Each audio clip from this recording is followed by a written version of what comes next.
नमस्कार बच्चों। तो देखिए, हम एक्सरसाइज 2.2 का तीसरा सवाल कर रहे थे, जिसमें हमको ये आकृति दी गई थी पी क्यू समांतर है, एल एम समांतर है कि नहीं।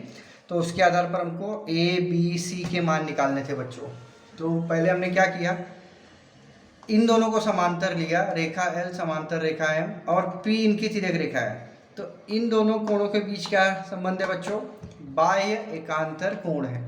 ओके, तो इसलिए कोण सी का मान कितना आ गया, 80 अंश आ गया बच्चों। अब इसके बाद में हम लोग रेखा P समांतर रेखा Q है तथा M इनकी तिर्यक रेखा है। तो देखिए बच्चों, इसके और इसके बीच में क्या संबंध आ गया, कोण B समांतर कोण C, यह कौन से प्रकार के कोण है, संगत कोण है, इसलिए कोण B का मान कितना आ जाएगा, 80 अंश। ओके, अब इसके बाद बच्चों हम देख रहे थे ए का मान निकालने के लिए। तो ए का मान डायरेक्ट किसी से रिलेशन नहीं रखता है ये कोण। तो हम लोग क्या करेंगे, P समांतर Q तथा L इनकी तिर्यक रेखा है, तो इस और इसमें पहले संबंध स्थापित करेंगे। ओके, तो देखते हैं बच्चों।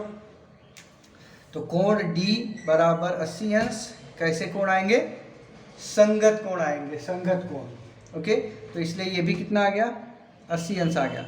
अब इन दोनों के बीच बच्चों कौन सा यहाँ पर रिलेशन दिख रहा है, संबंध दिख रहा है, वो देखेंगे। तो हम लिखेंगे कोण A तथा कोण D यह रेखीय युगल कोण है, युगल कोण है।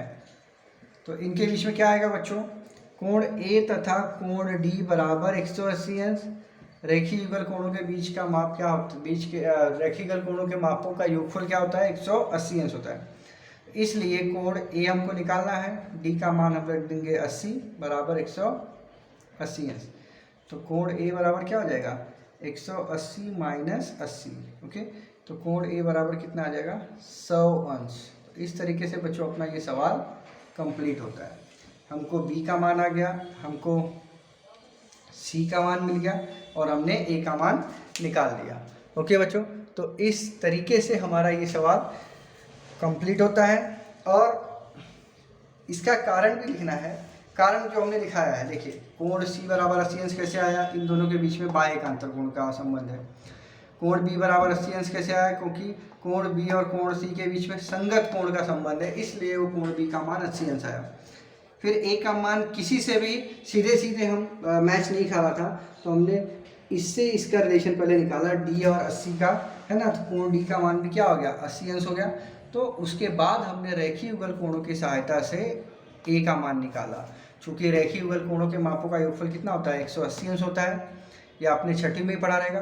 फिर उस हिसाब से हमने A का मान निकाला, जो कि कितना आया, 100 अंश। ओके बच्चों, तो इस तरीके से आपका ये सवाल हो जाता है।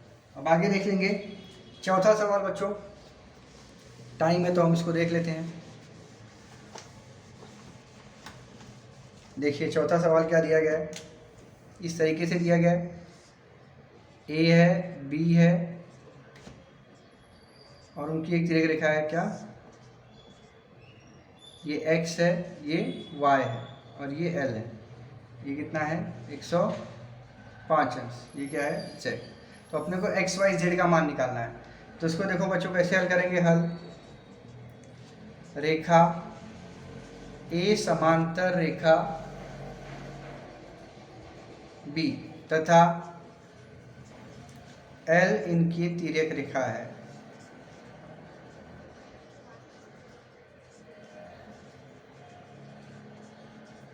ओके, तो हम क्या लिख सकते हैं बच्चों, देखिए अभी इन दोनों के बीच में कौन सा संबंध है, संगत कोण का, इसलिए हम क्या लिख सकते हैं, कोण X बराबर 105 अंश। कैसा कोण है वो, संगत कोण है।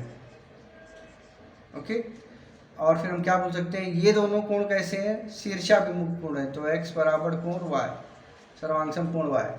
तो इसलिए कोण Y का मान भी कितना आ जाएगा, 105 अंश।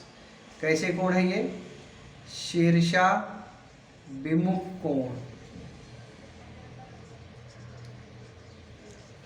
अब इसके बाद बच्चों Y का Z से क्या रिलेशन है, कुछ नहीं रिलेशन है, बट इसका रिलेशन है बच्चों क्या, कोण Z धन 105 अंश बराबर 180 अंश।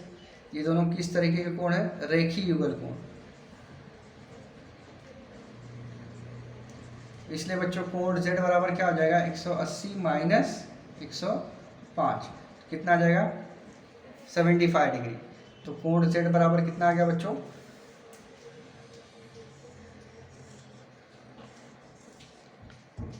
75। समझ में आया? तो इस तरीके से हमने ये दिखा दिया है। अभी के लिए इतना ही, धन्यवाद।